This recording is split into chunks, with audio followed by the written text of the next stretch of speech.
Hey, it's Michael, and I'm here to review Fairy Fencer F Refrain Chord for the PlayStation 4. This game was developed by Sting and published by Idea Factory International. I was somewhat excited to see a new entry in this franchise, but that excitement went away very quickly during the 25 hours I spent playing this game. I can't say it was a good experience, but I'll go into why in a second. In the meantime, make sure you hit that subscribe button and notification bell so you can stay up to date on all our latest videos here on the Rushdown Radio YouTube channel. First things first, let's talk about the story. The game takes place in a world where humans and supernatural beings called Furies coexist. These Furies are powerful weapons that can only be wielded by special warriors known as fencers. The story follows the protagonist, Fang, as he sets out on a quest to collect all the Furies and revive the goddess who created them. Along the way, he meets a colorful cast of characters, including a bubbly fairy named Aaron and a sassy fencer named Tiara.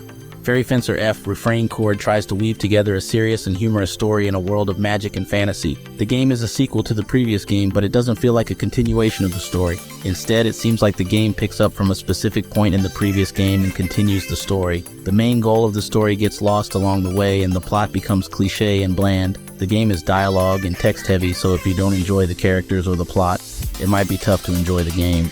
The game features a basic grid-based tactical combat system where each turn a character can use a skill, attack, item, or special mechanics. Turn order is displayed on the map, and battle speed can be adjusted in the settings. The new gimmick of this game is the Fairy Aria, which is a song skill exclusive to the Muse Fleur.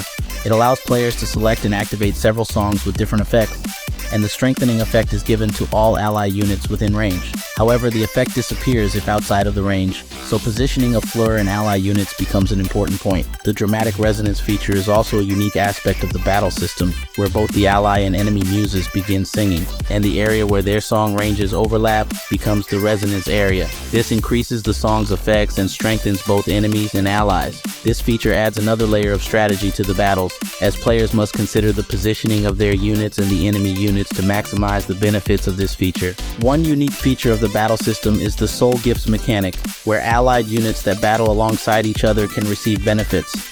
This adds a layer of strategy to the battles, as players must consider positioning their units on a straight line away from their allies to maximize the benefits. Lastly, the Avalanche Rush mechanic is a powerful rush attack that can be activated when the allies' shared avalanche gauge reaches its max capacity. This is useful for crowd control and ending battles quickly. When activated within range of a Fairy Aria, it transforms into an even more powerful avalanche harmonics, which increases attack power and range, and inflicts additional effects onto the enemy. However, it may take some time to get used to all the mechanics and maximize their benefits. Combat is boring and not as engaging as the previous game, with a poorly implemented muse system that requires Fleur for every fight. Fairizing doesn't add much excitement to the battle, and there's a significant difficulty spike later in the game. Leveling up is only possible by performing actions during fights, which becomes increasingly difficult as the experience required to level up increases exponentially. Grinding is required to progress, and there is very little strategy involved in most fights. The character customization in Fairy Fencer F Refrain Chord revolves around the fairy system. Fairies can be strengthened using fairy points, FP, earned during battles.